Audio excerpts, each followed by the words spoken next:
¿Qué son? ¿Por qué hay tantas flechas? ¿Por qué hay tantos nombres? Los núcleos. ¿Qué significa? Ahí ya tomó foto y dijo, ChatGPT, ¿me puedes actualizar?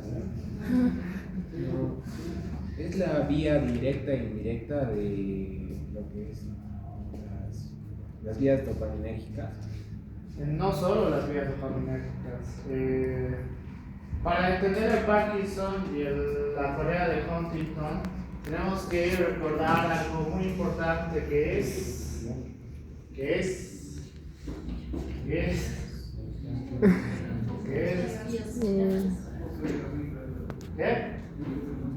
Más fuerte. No. O sea, todo esto es un conjunto, pero asociado así. Está relacionado con la vía de la dopamina, sí, pero hay una base más importante en este aspecto. Ganglios basales. Ganglios basales. ¿Ya? Entonces, comenzaré con esta primera parte. La primera parte, esto es el Guyton por si acaso, esto no es un examen.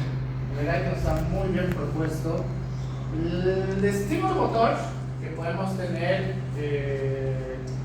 o lo que propone el Guyton, y si está en lo correcto, los estímulos para la corteza motora, para que vaya por la vía descendente y finalmente termine a la parte muscular en acción como tal, pues pueden surgir a partir de muchos conceptos, desde la parte de la cognición, un estímulo a través de la vía sensitiva, por eso está asociado también esta parte en la cual lleve a través de la vía ascendente hasta la zona de la corteza, ¿ya? Entonces, si ustedes recuerdan solo esa parte, más o menos podemos entender que todo esto, el término correcto es vía.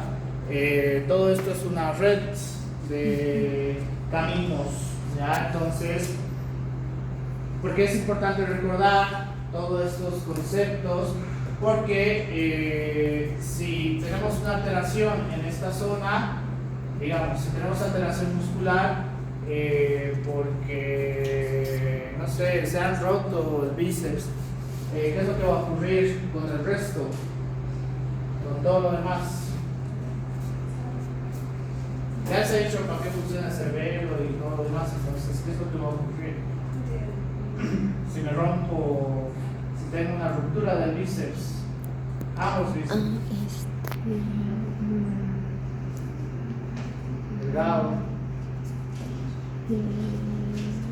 ¿qué va a ocurrir? Esquivel, ¿qué va a ocurrir con todo lo demás? O sea, un poquito realmente. Cuando hay una ruptura y ya no existe el estímulo para hacer movimientos, técnicamente ya no hay la generación del estímulo a través de esta vía hasta la zona intermedia del cerebelo, el tálamo y la corteza motora como tal, ¿ya? Entonces, el problema de esto es que al no contar con el músculo en cuestión, pues toda esta vía ya no funciona como tal hasta que podamos volver a recuperar la funcionalidad, que en este caso pues el traumatólogo, a través, me he olvidado cómo se llama el acto quirúrgico porque no soy traumatólogo, va a poder volver a insertar el músculo donde debería ir, ¿ya? Entonces, lo interesante de esta primera parte, gracias a la parte del cerebelo también, es que cuando vamos por la vía descendente pueden ocurrir dos cosas en las cuales el estímulo llegue directamente hacia el músculo o este estímulo vuelva hacia la zona intermedia del cerebelo y a través de esta zona tengamos una adaptación al estímulo motor, ¿ya? Al estímulo neuromotor, por el cual inicialmente con este cuadro podemos entender que si bien en esta primera parte, la parte muscular va a ser esencial, daños a nivel del cerebelo, daños a nivel del tálamo, daños a nivel de la corteza motora, pues también puede representar alteraciones diferentes. Claro, eso ya les explicaba en la primera clase. Si tenemos un daño a nivel del cerebelo, habría que determinar si es en la parte anterior, en la parte posterior, etcétera, etcétera. ¿Por qué? Porque cada zona está asociada con funciones en específico. Entonces, en este sentido, tenemos que entender cómo esta primera parte puede estar asociada con enfermedades como el Parkinson o la corea de Huntington, ¿ya? Esta segunda parte. Ya mucho más específico con la parte de los ganglios basales y no hacer algo tan general como lo que pone en el primer cuadro.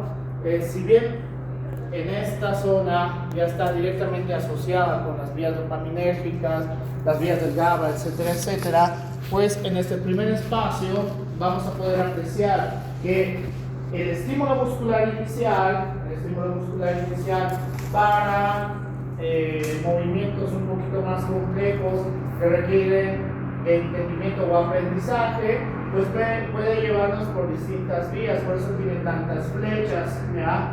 Que podría ser un movimiento muscular que necesita aprendizaje. Dejen de decir escribir. Los deportes también. Bien, la actividad deportiva sí va a representar una actividad muscular que necesita de aprendizaje. Entonces, a través de esto, porque no sé, diserte el deporte que han aprendido, supongamos fútbol, bueno, han tenido que aprender a patear un balón. Normalmente el primer error que cometen es no saber calcular la distancia del balón de su pie. Entonces suelen patear hacia cualquier lado y obviamente el balón va hacia cualquier lado, inclusive patean primero el piso antes que el balón. ¿Ya? Entonces, todas estas situaciones, solo les estoy colocando un ejemplo porque en verdad no está ese ejemplo, sino necesito que aprendan esta parte. ¿Ya? Entonces, lo interesante en esta zona está la sustancia negra, ¿ya? En la cual la sustancia negra va a estar directamente relacionado con la parte de la dopamina, ¿ya? En la cual la sustancia negra asociada con la dopamina, pues alrededor de todo lo demás, con la liberación dopaminérgica, va a ser un proceso de regulación de los estímulos. Entonces, por eso se encuentra acá en el centro, en este cuadro, ¿ya? Ya de ahí las otras partes asociadas con los ganglios basales, que también son importantes porque van a representar vías que en un momento les voy a mostrar. Pero esta zona asociada a la enfermedad de Parkinson va a ser muy importante, ¿ya? Muy importante, que ahora voy a hablar sobre eso. Pero, de todas maneras, lo que en la anterior clase les he comentado, el cerebelo también forma parte esencial de la parte motor, ¿ya? No solamente, si bien hay patologías que están asociadas con la parte del cerebelo exclusivamente o enfermedades asociadas con la parte de los ganglios basales, como en una enfermedad vamos a ver en un momento, puede empezar a crear, el término sería degenerar el tejido del sistema nervioso central, en la cual no solamente va a dañar los ganglios basales, sino puede dañar muchas cosas hacia el alrededor. Entonces, esto supongo que no es necesario que les explique uno por uno, ¿no ven? Por eso les he preguntado una y otra vez qué hace la corteza motora primaria. Tengo que cambiar de pilas, creo. ¿Qué hace la corteza motora primaria? ¿Qué hacen las áreas de asociación premotora y suplementaria? Entonces, a partir de esto, podemos entender cómo tiene su relación con la parte de los ganglios basales, ¿ya? Principalmente asociado con la enfermedad del Parkinson. Justo. Ahora sí, las vías. Estas sí son las vías específicas.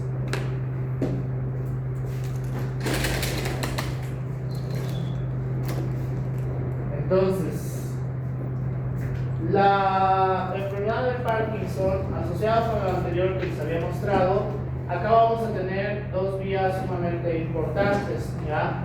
Una vía directamente asociada desde los estímulos de la corteza motora, en las cuales van a estar implicados el putamen, el globus pálido, en todas sus porciones, el subtálamo, los núcleos ventroanteriores, ventrolaterales del tálamo, y acá uno muy esencial, que va a ser la sustancia negra, mientras que también a través de vías dopaminérgicas y vías relacionadas con el glutamato, pues los estímulos a partir de la corteza motora en general, llegando o adaptando estos estímulos a través del caudado, el putamen, el globus pálido, hacia los núcleos ventroanteriores y laterales del tálamo, para que nuevamente podamos llevar el estímulo hasta la zona prefrontal, ¿ya? Pero ¿por qué esto va a ser importante? No me acuerdo si he puesto en las otras diapositivas antes de ir avanzando, si es que lo tengo ahí. Ya.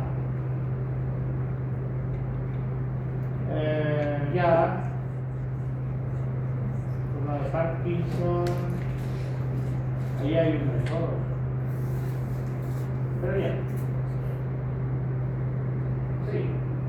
Entonces, estas primeras vías van a ser muy importantes. Recordatorio de estas primeras vías van a ser muy importantes. ¿Por qué? Porque desde los estímulos, desde la zona de la corteza, no necesariamente todos los estímulos, pero la gran mayoría de estos van a poder ir a través de los ganglios basales para la regulación y la estimulación en ciertos movimientos específicos asociados con las funciones de los ganglios basales, ya muy neurofisiología eso. Entonces, la parte más importante que vamos a encontrar en esta vía y asociado con la enfermedad de Parkinson va a ser la sustancia negra, ¿ya? En la cual, si bien, como dice en el otro cuadro, el núcleo rojo también va a formar parte de los problemas con el Parkinson, la sustancia negra va a ser uno de los problemas principales.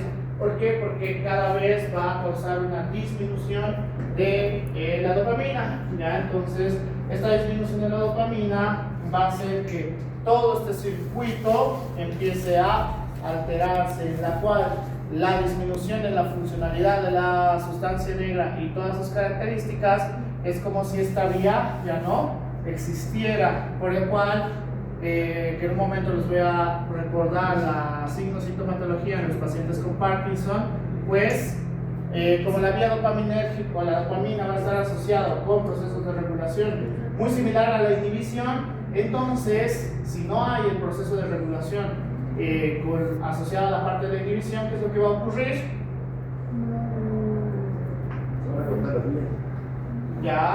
¿Qué más? La estimulación continúa, ya no hay una regulación en este espacio.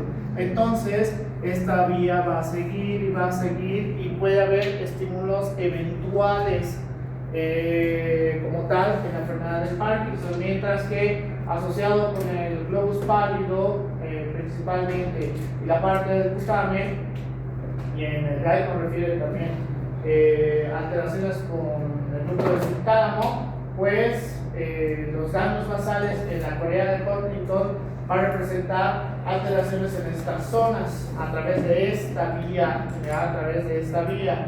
Entonces, la signo-sintomatología es diferente entre ambos. Ahora se puede pasar a la siguiente, en la cual la enfermedad de Parkinson vamos a poder apreciar que vamos a tener ambas vías de estimulación y ambas vías de inhibición, asociado con la acetilcolina y asociado con el GABA. Pero el eje central en este caso tiene que ser la sustancia negra, ¿ya? Tiene que ser la sustancia negra en relación con la parte dopaminérgica. Entonces, para entender el por qué empieza a tener alteraciones en la enfermedad de Parkinson, en la mayoría de los casos refieren que está directamente afectado con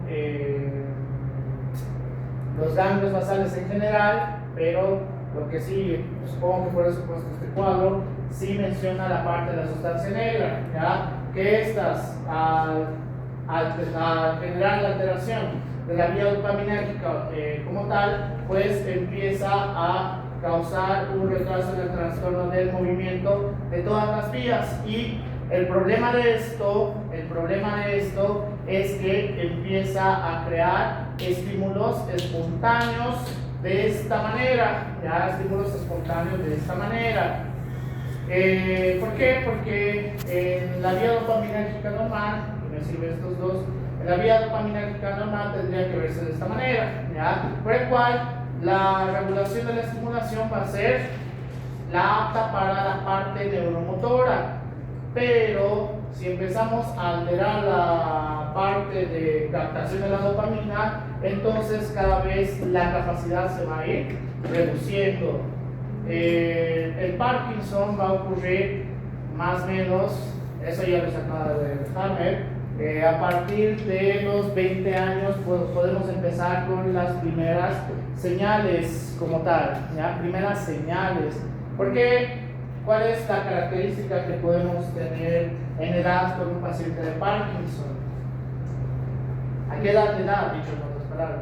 ¿A qué edad vemos un paciente de Parkinson? Ya sea en películas, en series, lo que sea. Bien, mayores de 40 o 50 años. Pero ¿por qué empezamos a ver pacientes de tan avanzada edad si en la literatura refiere que a partir de los 20 años ya podemos empezar a tener las primeras señales? ¿Por qué? Porque esto va a ser progresivo. Entonces, no es que a los 40 años ya tenemos, o a los 50 años, ya tenemos la patología marcada y ya, sino que esta alteración asociada con la sustancia negra pues empieza a crear mayores alteraciones relacionadas con el movimiento. Entonces, el núcleo rojo va a estar asociado con la parte de la fisiopatología de la enfermedad de Parkinson. ¿Por qué? Porque integra la información del cerebro y del cerebelo y participa en el control de los movimientos, por el cual esta es la vía que se va a alterar, ¿ya? Acá y acá. Todo va a partir de la sustancia negra. Entonces, ¿qué es lo que va a pasar? Que creo que me he puesto. No, sí está. Bien. ¿Qué es lo que va a ocurrir en el paciente con Parkinson? Que es uno de los errores que suelen cometer la mayoría de interpretaciones del Parkinson, es que piensan que el movimiento o el temblor es constante. No.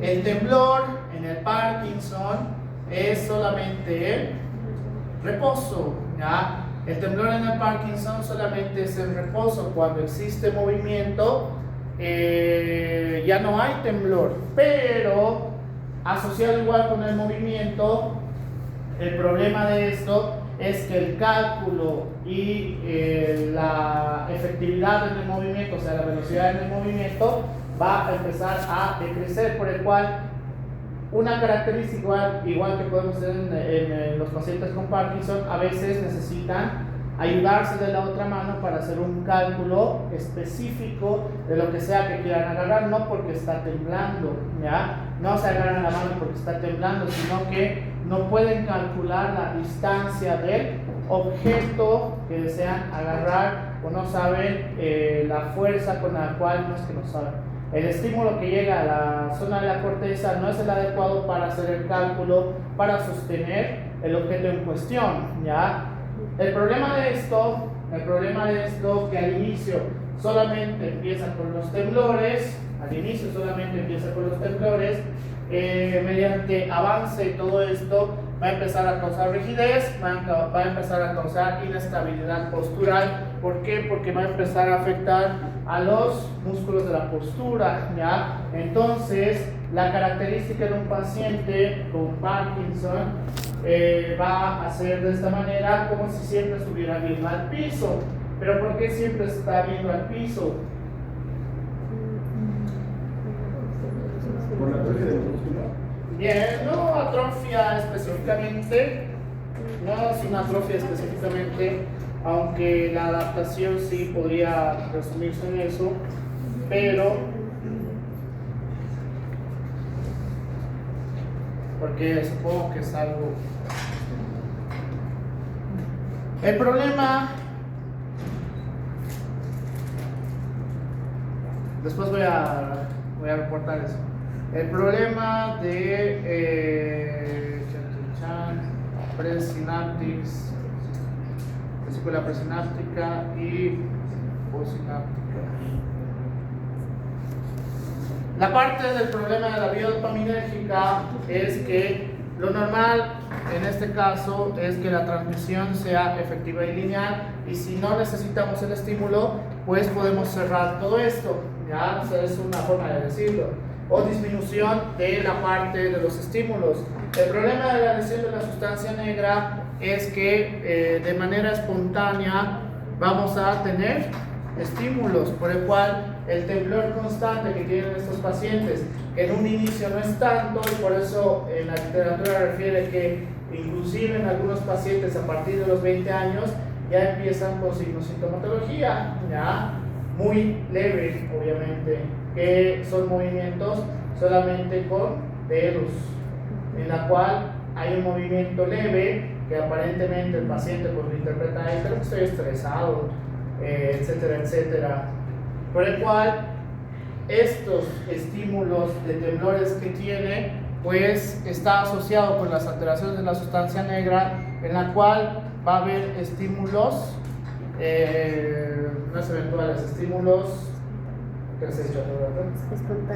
Espontáneos, bien, gracias, estímulos espontáneos. Entonces, como ya habíamos visto toda la parte neuromotora, pues como no hay una parte de regulación a través de la vía dopaminérgica con la sustancia negra, esto va a continuar y va a empezar a causar otras alteraciones, deterioro cognitivo y demencia, voz baja y alteraciones en el habla, dificultad para tragar, escasa expresividad facial, dolor muscular, bajado de presión arterial al levantarse, es decir, ¿qué se llama eso? ¿Qué? Hipotensión ortostática, bien. Trastornos del ánimo asociados con depresión y ansiedad, esto es muy común y estos pacientes van a tratar de suicidarse en cierto punto de la vida. Trastornos de la marcha, que es lo más común, ya al no poder hacer una regulación adecuada, empiezan a arrastrar los pies, ¿ya? Empiezan a arrastrar los pies. Entonces, el paciente con enfermedad de Parkinson, ¿cuál sería el tratamiento? Esa es la lógica. Inhibidores de la dopamina, pero no está formando. Bueno, agonistas dopaminérgicos. El fármaco utilizado es la L-Dopa, en la cual la L-Dopa nos va a ayudar a formar dopamina. Entonces, el problema de la L-Dopa en las primeras etapas funciona bastante bien, pero si la enfermedad sigue avanzando, asociado también a otros factores de riesgo, como tener diabetes, hipertensión, bla, bla, bla, propios de la edad, entonces es bastante complicado controlar al paciente. En el Hammer y en el Guyton mencionan otras dos asociadas con el tratamiento, que hasta donde pude averiguar no es muy frecuente que lo utilicen en Latinoamérica debido a su costo, ¿ya? Lo que sí utilizan es la L-Dopa.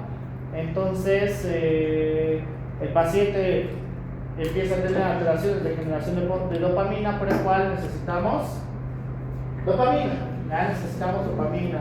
El tratamiento más alocado que he visto es un acto neuroquirúrgico para solucionar la deficiencia de dopamina, que supongo que es experimental, como siempre mencionan en el Guyton sus protocolos experimentales. Entonces se ha visto cierta mejoría en estos pacientes, pero hasta donde yo sé, o he podido averiguar, este acto quirúrgico no se ha hecho en Latinoamérica de manera efectiva, hasta donde he podido saber.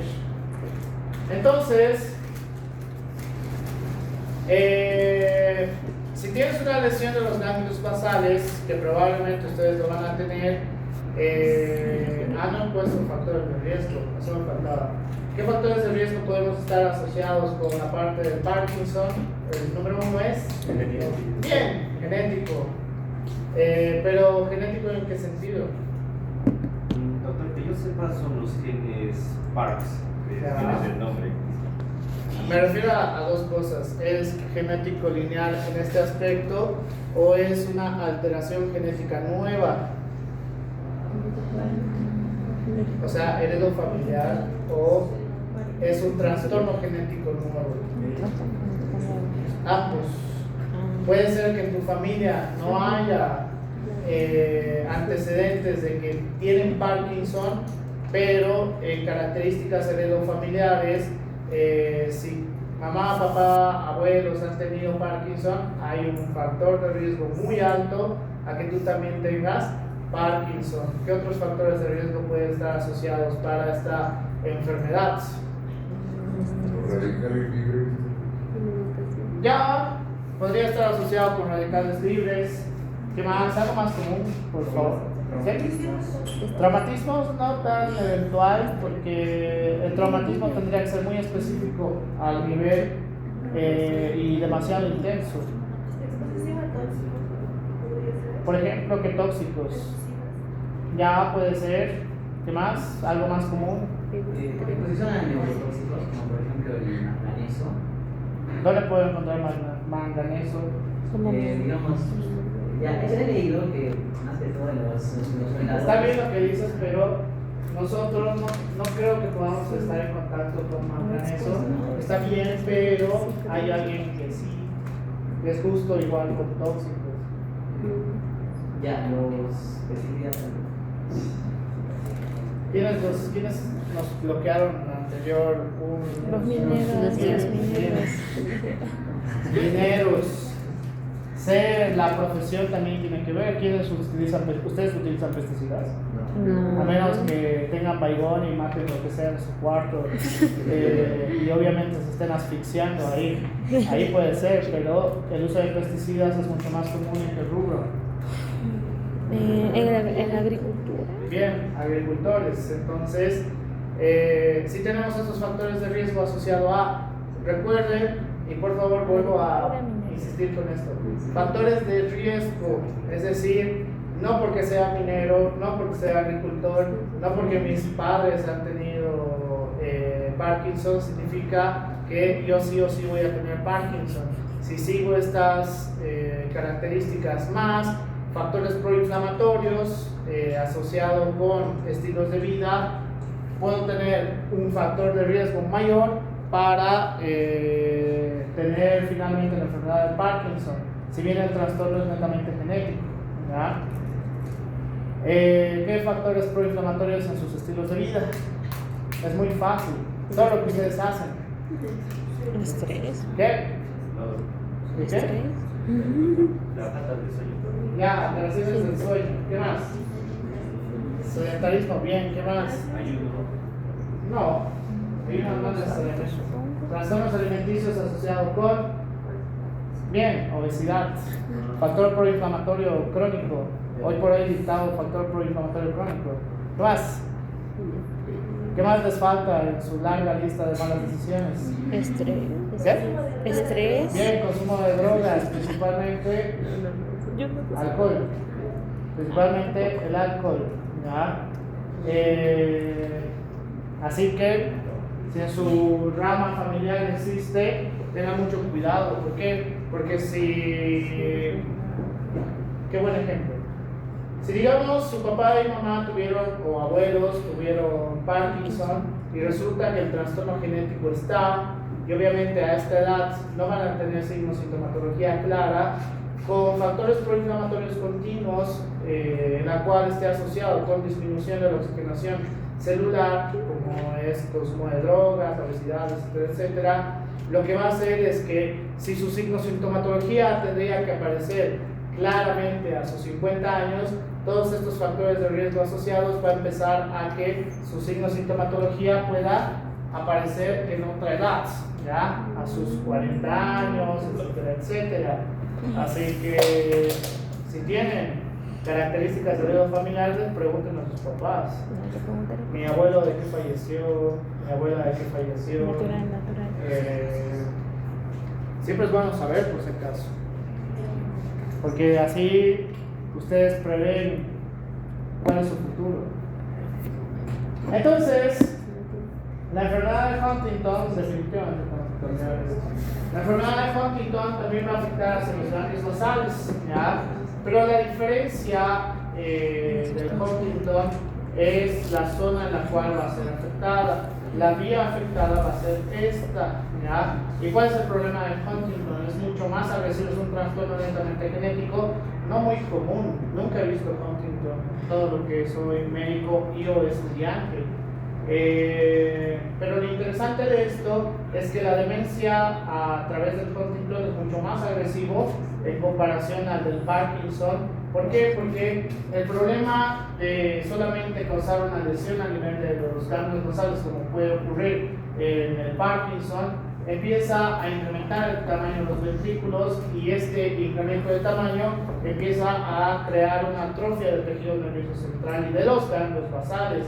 Entonces, como empieza a atrofiar los ganglios basales y atrofiar el tejido nervioso central, no hay vuelta atrás, ¿ya? No es como en el Parkinson, que puedo darle dopamina y puedo mejorar al paciente. En Huntington todavía hay tratamientos experimentales de ver que no haya una atrofia severa de los ganglios basales, pero hasta ahora no hay tan buenos resultados, ¿ya? Entonces, Dios mío. Entonces, la diferencia con el Huntington es que los movimientos que hacen estos pacientes al inicio están relacionados principalmente con las extremidades, ¿ya? Es decir, empieza a generar estímulos a través, por las alteraciones de estas vías, estímulos espontáneos, pero sus estímulos no son temblores, empiezan a ser estímulos un poquito más agresivos. No estoy exagerando, obviamente. ¿Por qué? ¿En qué patologías puedo tener un estímulo así de agresivo? Trastornos del cerebelo, ¿ya? Y justo es a donde quería llegar con esto. En los trastornos del cerebelo sí puede ocurrir que tengamos este tipo de movimientos, ¿ya? No he puesto ese video, ¿no?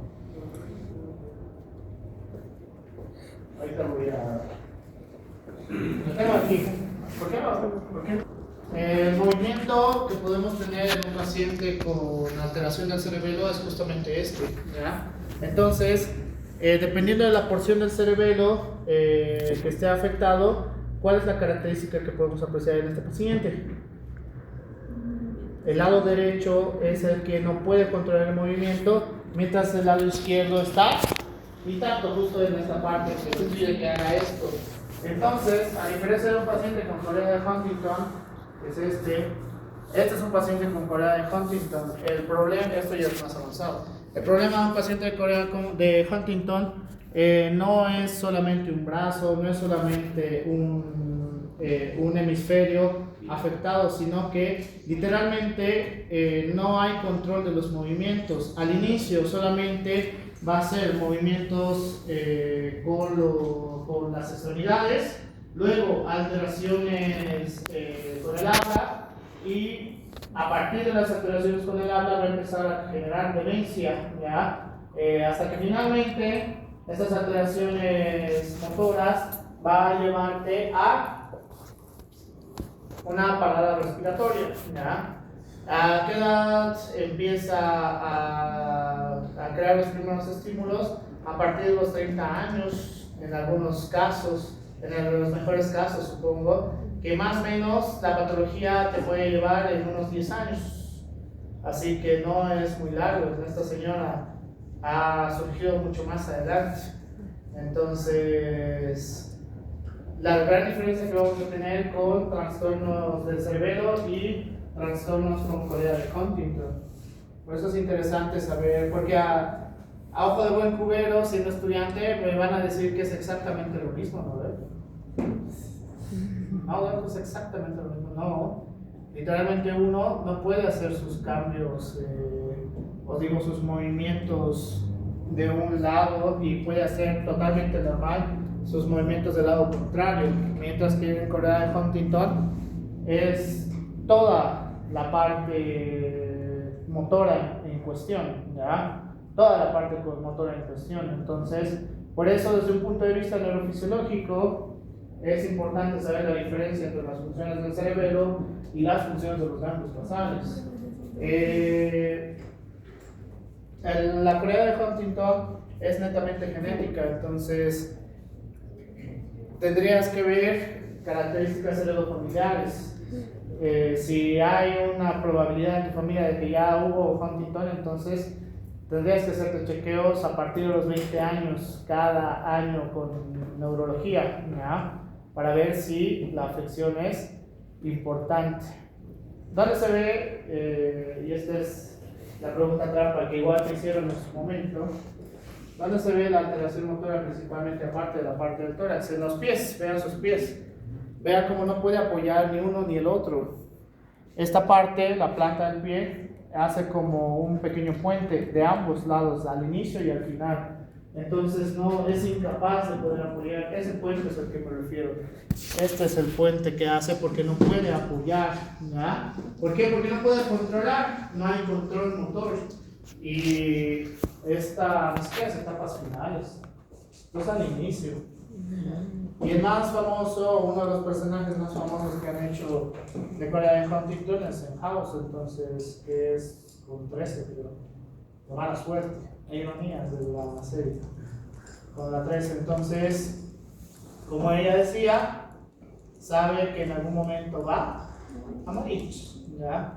Por eso se descontrola y se empieza a drogar y demás, pero no hagan eso, obviamente, porque en realidad deberías aprovechar todo lo que todavía puedes hacer. ¿Por qué? Porque a la larga la degeneración es tanta y la demencia es tan marcada que el paciente empieza a suponer que empieza a tener alucinaciones. Puede ocurrir también en el Parkinson, y es mucho más común en Huntington, ¿ya? En el Parkinson también puede haber alteraciones del tejido del sistema nervioso central, ¿ya? Y llegar hacia la demencia.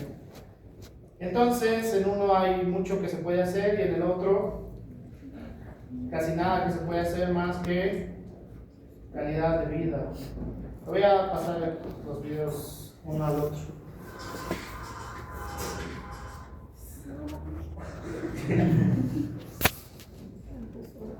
Doctor, ¿va a pasar las diapos?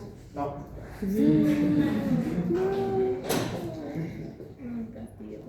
Sí, los voy a pasar, pero ahora no me recuerdo que los suban. Miastenia gravis. Esto debería estar uno adelante. Dime. ¿Tourette? ¿Tourette me has dicho o Tourette? Tourette. ¿Qué tiene?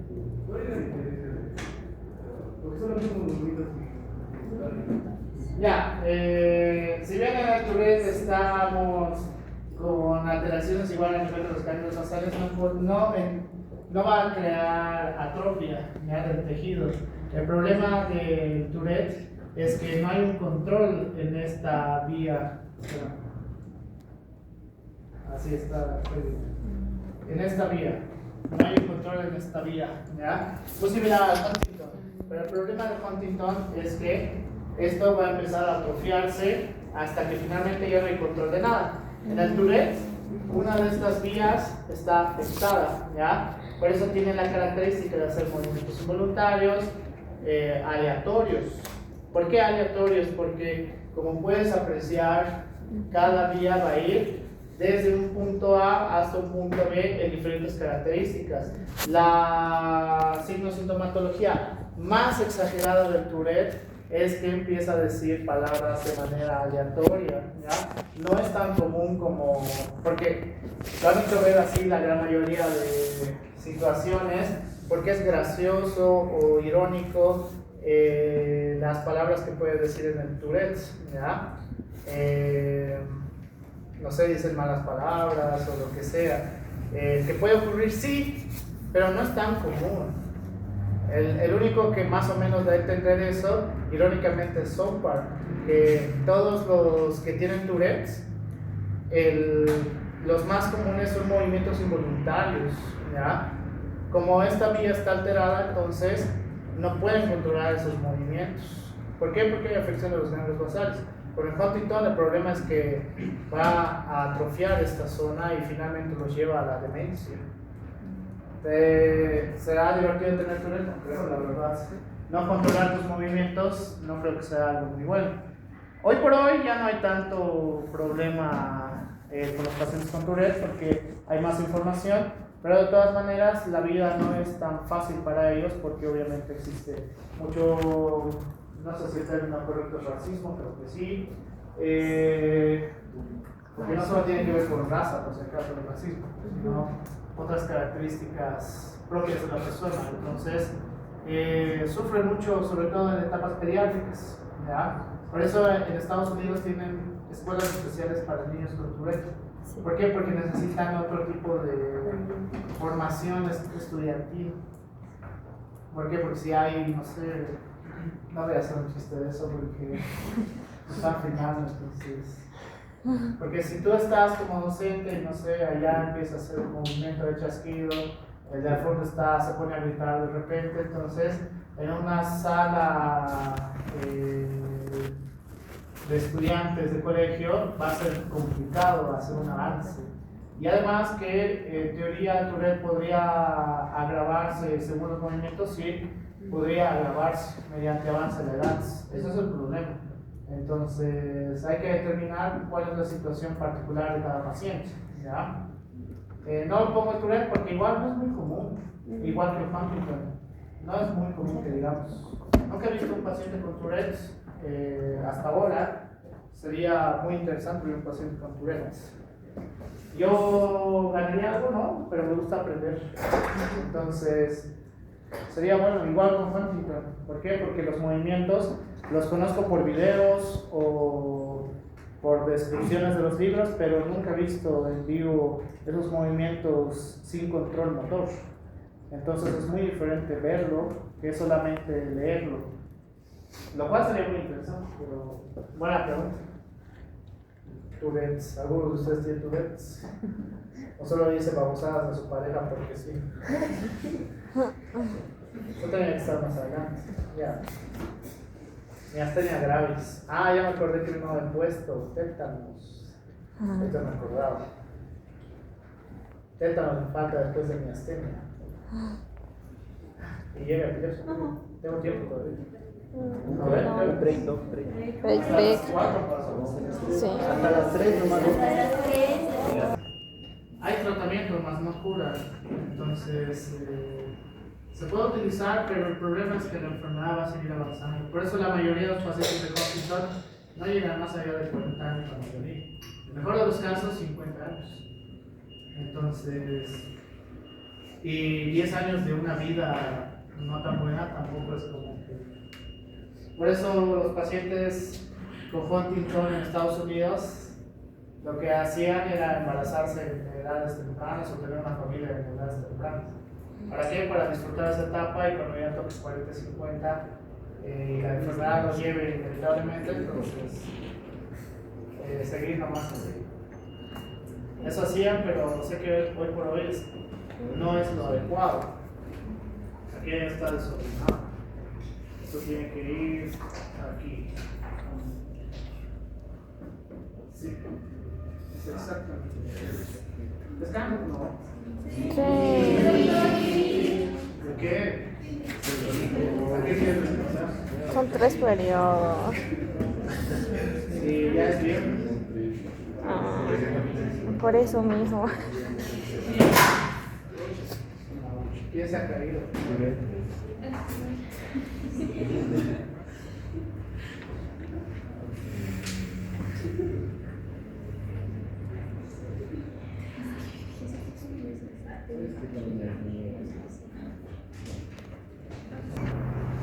Entonces, relacionado con la placa motora, lo que va a ocurrir es la generación del impulso nervioso, la placa premotora, y a través de esto, gracias al impulso nervioso, la liberación de acetilcolina. ¿Ya? Lo normal que debe ocurrir es que en la placa en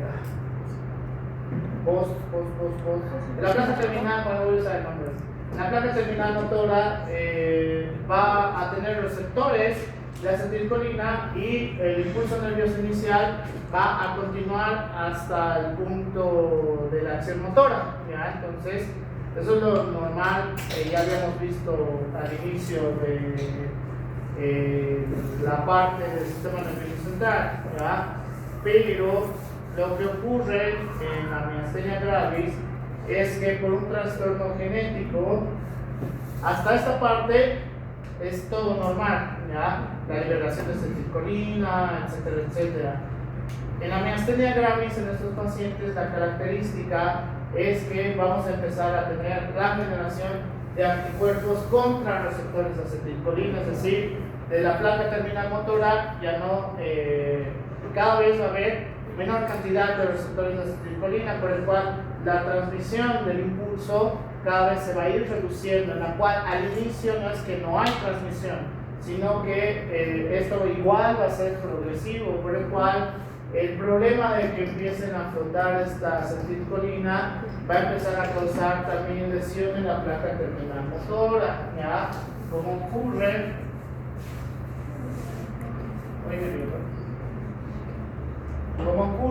en esta imagen, lo normal es que tendría que verse de esta manera y los receptores de la acetilcolina reciben la parte de la placa terminal motora, pero en la miastenia gravis con la generación de los anticuerpos es como si fueran competitivos, entonces estos van a alojarse en los receptores y ante la generación de acetilcolina en la placa terminal motora, pues empieza a alterar la placa terminal motora y empieza a reducir la contracción muscular, ¿ya?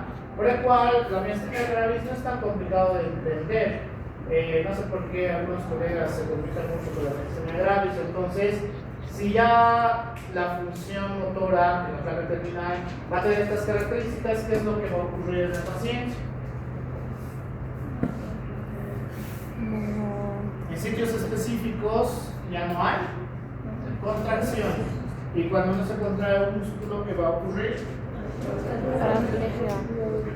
Ya, atrofia ahí, por ejemplo, caída de uno o ambos párpados, visión borrosa o doble, porque ya no funciona la parte de los músculos de la visión que estaba asociado a la arrastrada. ¿Por qué? Porque cada vez los músculos del ACA van a empezar a tener menor cantidad de contracción, dificultad para tragar o asfixia, dificultad para respirar, que es por lo que finalmente mueres, debilidad en brazos, manos, dedos, piernas y cuello. Es decir, esto es progresivo, ¿ya? Es el problema de la miastenia gravis o miastenia grave.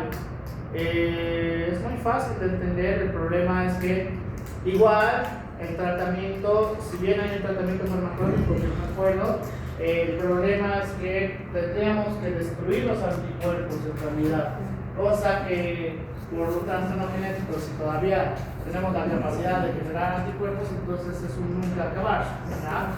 Lo más común que ocurre al inicio de estos pacientes con miastenia gravis es la flacidez de una hemicara, pero esto no significa, cuidado, porque probablemente conocen a alguien que ha tenido la flacidez de una hemicara, no significa que todos ellos tengan miastenia gravis, ¿verdad? Sino que la característica signosintomatológica es esta, en la cual lo más común es por otra causa. ¿Por qué se les causa flacidez de una hemicara a estas personas de manera normal? Normal, entre comillas. Acá le dice que te ha el viento te ha dado en la cara. Así le dices, ¿verdad? Pero en realidad, desde un punto de vista fisiopatológico, ¿qué ocurre con estas personas? Cambio de temperatura. ¿Qué? ¿La temperatura? No, eso es la causa. Ah, bueno. Fisiopatología, ¿por qué se les cae un lado de la cara? ¿No se les da una idea? ¿Nunca lo he escuchado? ¿No tienen curiosidad? Yo sé que... Parálisis del nervio facial. Ah, sí.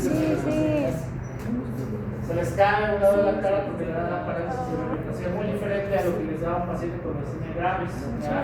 El paciente con miastenia gravis es una lesión de la placa terminal motora, entonces puede ocurrir esto también, sí, pero hay que determinar. En el paciente con parálisis del nervio facial puede volver a tener funcionalidad con ciertas consecuencias, pero en el paciente con miastenia gravis difícilmente va a poder tener movilidad nuevamente, ¿ya?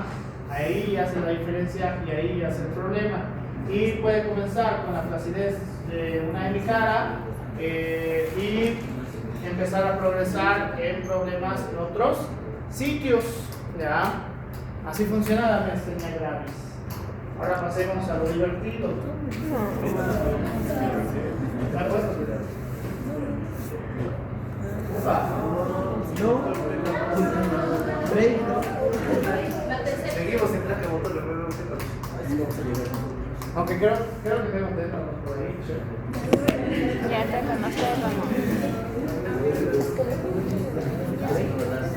Sí, sí, pero ya sé dónde. Vamos a pasar hasta 4 en punto para que no los libere antes. Antes,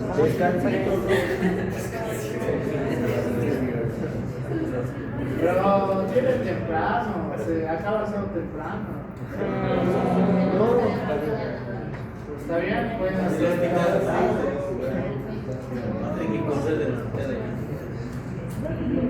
Ustedes se ahogan en un vaso de agua.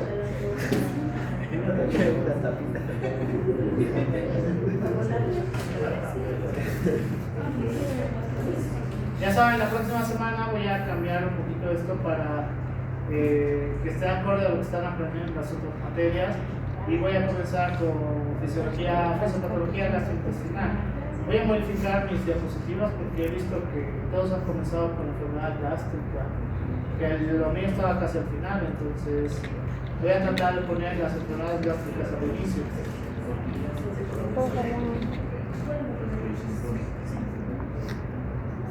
La sugerencia de su compañero era muy buena, porque así entienden cómo funciona la farmacología y todo.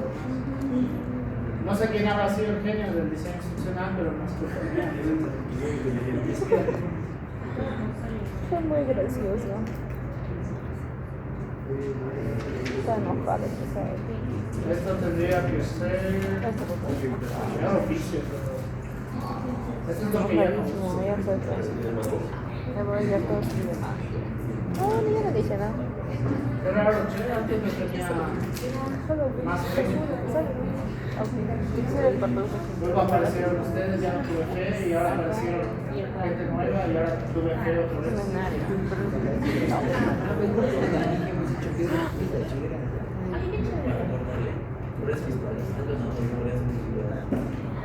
Debería estar aquí. Bien. ¿Por qué entró un juego? Pues, ¿dónde lo puedo? Au.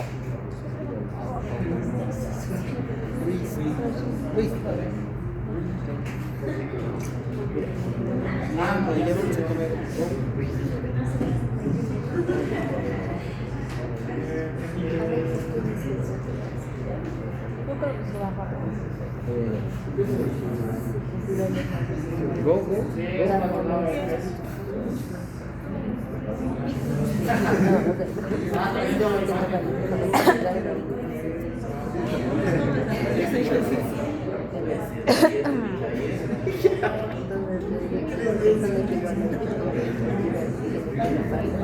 ¿Hay a comer hamburguesas?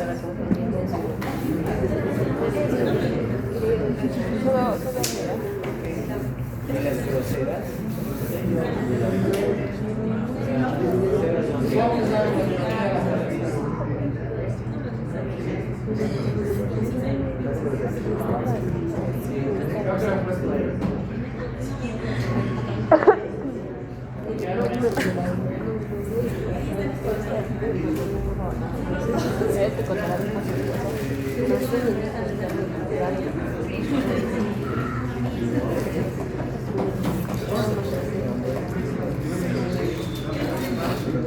Si no encuentro, tienes que llamar.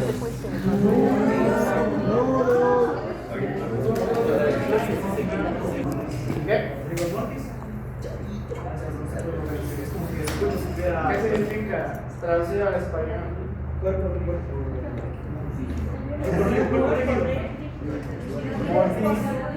Mortis. Rigidez cadavérica. Rigidez cadavérica. Ya.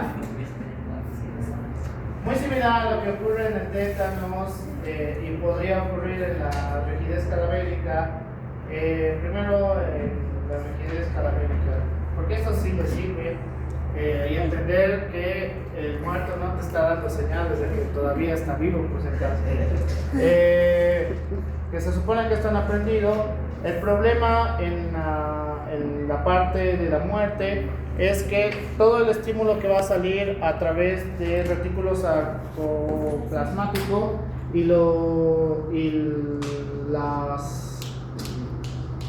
se me ha ido la palabra, la concentración de calcio que vamos a tener dentro de cuando existe la muerte, va a empezar desde la parte intracelular toda la liberación de este calcio, ¿ya? El problema es que la liberación de este calcio va a estimular el sarcómero, por el cual lo que va a ocurrir en estos pacientes es una concentración del estímulo a nivel del sarcómero y empieza una tensión muscular aumentada tan severa que lo que ocurre es esto.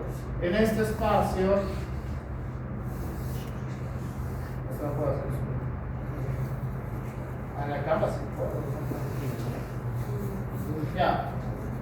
Por ejemplo, solamente apoyando dos sillas se puede mantener como si fuera una mesa, pero ¿por qué? Porque el estímulo y la contracción muscular es tan intenso y tan agresivo que empieza a crear rigidez cadavérica. Entonces, la rigidez cadavérica, para evitar que suceda esto, tu paciente, tu familiar, mejor dicho, se vea así cuando esté en el velorio o lo que sea, a eso se llama, hay que trabajar al cadáver, ¿ya? En la cual hay que, ¿qué se dice esto? Hay que vendar al paciente de manos y pies una vez ha fallecido y ya sabemos todo lo que hay que saber y no es necesario que exista una revisión de parte de instituciones policiales ni nada y no sé, digamos ha sido una muerte espontánea porque está mayor y ya, entonces hay que atar, esa es la palabra que me acuerdo, atar las manos y los pies con vendas, hay que colocar o hay que rellenar todos los orificios naturales del cuerpo. ¿Por qué? Porque vamos a tener rictus mortis y va a empezar a hacer movimientos en los cuales si hace un movimiento la contracción muscular va a hacer que sea casi imposible volver a su lugar natural, ¿ya? Entonces esto se explica con fisiología de una manera muy sencilla, que es justamente esta, ¿ya? Una tensión muscular aumentada. ¿Por qué? Porque ya no puede haber un proceso de relajación porque no se puede reabsorber el calcio. Entonces todo el calcio que tiene ese paciente a nivel intracelular se va a liberar, ¿ya? Por eso hay que trabajar igual el cadáver, no se los deja así por así. Por eso algunos que no saben que posterior a la muerte pueden tener movimientos, que es algo totalmente normal, sobre todo por esta característica, entonces pueden pensar que sigue vivo, o es un zombie, o no sé. Tétanos.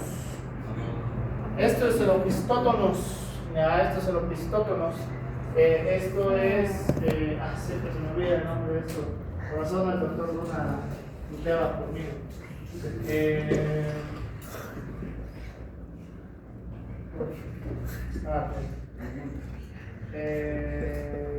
Signo de. No me acuerdo. En el tétanos, lo que va a ocurrir, el Clostridium tetani, va a causar neuroespasmos, ¿ya? ¿Relacionado con qué? Toda la liberación de transmisión de excitación va a causar de que ya no tengamos la característica de estimulación para formación de GABA, ¿ya? Entonces va a inhibir los transmisores o va a inhibir todos los inhibidores, valga la redundancia. Entonces eso significa que el estímulo va a ser constante, ¿ya? cuando empezamos a tener tétanos. Entonces, las características más clásicas en el tétanos es cuando hay una contracción de los músculos de la masticación, ¿ya? Una contracción de los músculos de la masticación, eso era trismus, gracias.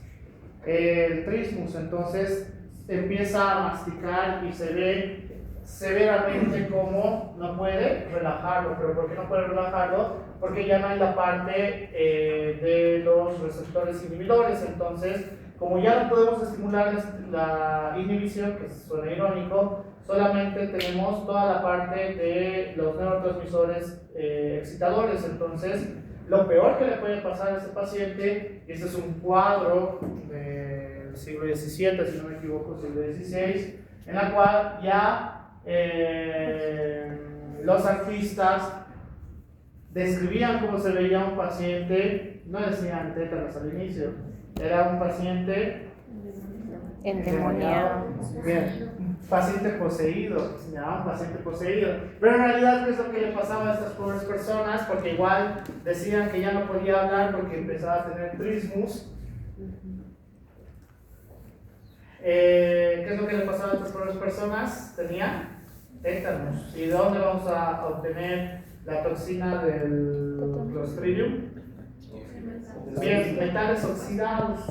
Entonces, en medicina o en salud, todas las personas en salud deberían tener la vacuna del tétanos, ¿ya? Sobre todo ustedes, antes del internado, los van a obligar a vacunarse contra el tétanos. ¿Por qué? Porque en el caso de los opistótonos, que lo que referían en las obras de arte de los disque endemoniados, un paciente con tétanos causa una lesión a nivel de la columna vertebral severa, que esta nos puede llevar a lesiones irreversibles. Entonces, pobre paciente con tétanos empieza a sufrir atrofias musculares dada la estimulación excesiva. Por eso se ve así ese paciente, y a pesar de que no tiene músculos, puede colocarse en una posición casi imposible. A ver, ustedes colóquense en esta posición más de un minuto, probablemente no van a poder hacerlo, pero en cambio un paciente con tétanos tiene estas características, ¿ya? Es lo irónico del tétanos, es súper peligroso. Al final te va a llevar a una parada respiratoria también. Así que si te da tétanos es muy peligroso para la persona. Por eso apenas se corten con lo que sea, si peores aún sospechas que está con óxido, entonces sí o sí tienes que hacerte colocar la vacuna contra el tétanos, porque si no tu futuro es gris. Doctor, ¿en cuánto tiempo puede avanzar la enfermedad? Dependiendo de la característica del paciente, a los primeros 3 meses ya puede llegar hasta un opistótonos. 3 meses, ¿no? Obviamente esto va a ir progresando por si acaso. La estimulación va a empezar y yo en los pacientes he visto en un mes ya no hubo nada más que hacer.